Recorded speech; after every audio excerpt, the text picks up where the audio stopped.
of life and to witness the dedication of Rakana Shabel Galaiko to the Lord. We do believe in the power of dedicating our children to God by faith, committing their lives to His care, plan, and purpose. Just as Hannah, si Hannah sa Bible, walang lugay na wala nakabata, nag-pray siya sa Lord, nataga siya sa bata. So Hannah recognized that Samuel was a gift from the Lord and gave him back to serve God. As Hannah dedicated Samuel, saying, "For this boy I pray." So now, Pauline and Ron are here today to dedicate their child to God. They are not only dedicating their child to the Lord, but also dedicating themselves to raise her in a godly home, to teach God's word, and to be an example of Christ's love and truth. So, it's not only dedication of their child, but also these parents will also dedicate themselves to be a good parents to their daughter. Psalm 127, 3-5 says, "Children are a heritage from the Lord. Offspring a reward from Him. Like arrows in the hands of a warrior are children born in one sea." I request everyone to please remain silent as we're going to have the prayer. Please stand, we're going to have the opening prayer. I request everyone to keep silent. Heavenly Father, we come before you today with grateful hearts, filled with joy and thanksgiving. We thank you for the precious gift of life, and especially for this beautiful child whom you have entrusted to this family. We know, Lord, that every good and perfect gift comes from you alone, and today we celebrate your goodness and faithfulness. Lord, bless this dedication service. Fill this place with your love, joy, and peace, and may we bring glory and honor to your name. In the name of Jesus we pray. Amen. You may please receive them.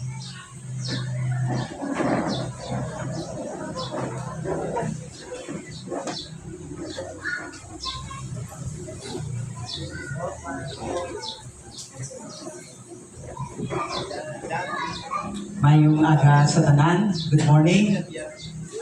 So today, as we come together, as both Pauline Joy and Ron Albert would like to dedicate their child. So this is the day that the Lord has made. Amen? Eh, halito kami sa church, so manamig din nga for this day, gina-acknowledge na ito ng Ginoo, no? Because for some, ang iban daw sometimes nga daw, when we have this so-called dedication sa bata, no? Sometimes ang iban sa tutulog, dali lang, no? Pero this time has been set by the Lord. I know nga this is very important, especially to the parents, to the family.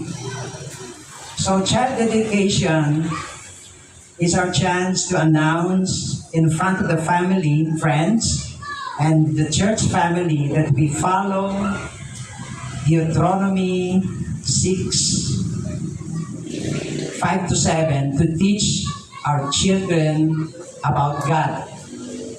Also important, ini, no? That we have a biblical basis why we dedicate a child. No? So as I've said, dapat may significance, value, ang pag-dedicate sa bata. No? Just like sa example kay na ni Ma'am na si Hannah, dedicated niya si Samuel, no? Ginalagid sa temple. And we know that the life of Samuel, he became a great king. No? And another example is si Jesus mismo, both Mary and Joseph, si Jesus mismo gin-dedicate. So gindala siya mismo sa parents sa temple. No? So importante gid nga dapat when we have this kind of celebration, when we dedicate, especially a child, very important din nga, wherein nga, dapat tudluan ginato ng ato nga kabataan sa iya nga pagdapo.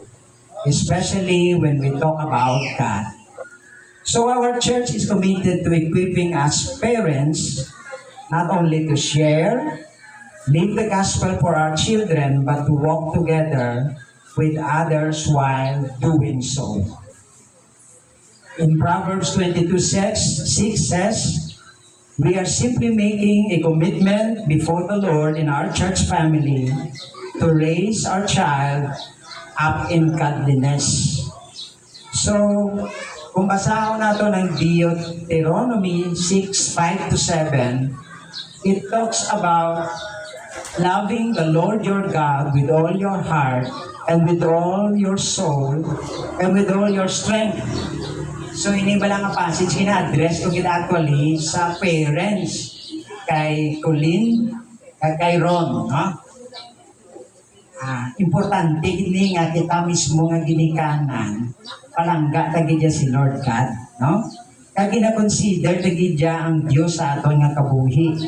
Kaya nga, we as parents, kita manging gabay sa aton nga kabataan. Kita manging guide sa aton nga kabataan. Especially, subong si Rakana Chavil, kanami sa nga ngalan, no? So, naman, patikukay na kung ano nagpag-pronounce ang nga ngalan, no? Subong niya nagatulog-tulog lang siya, no?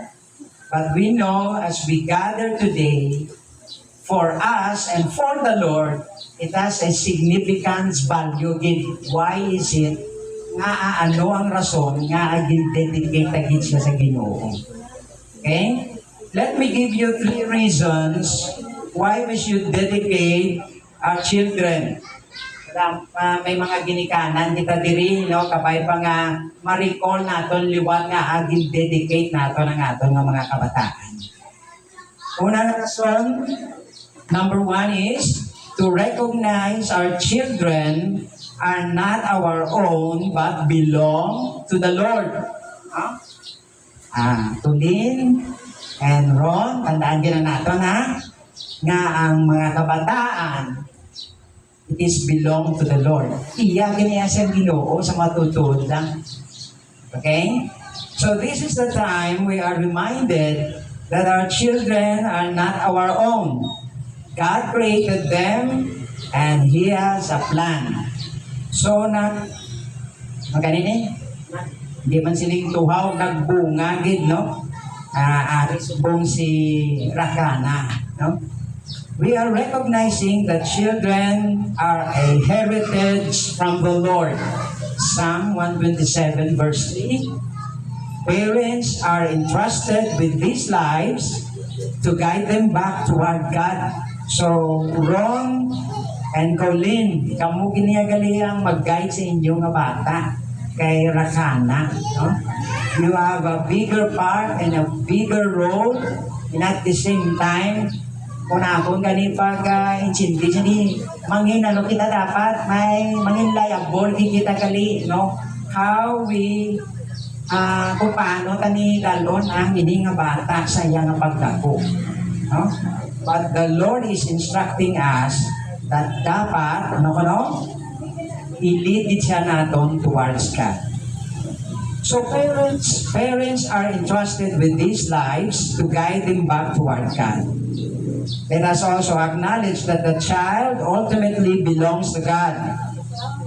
Parents are temporary caretakers. Tala natin, no?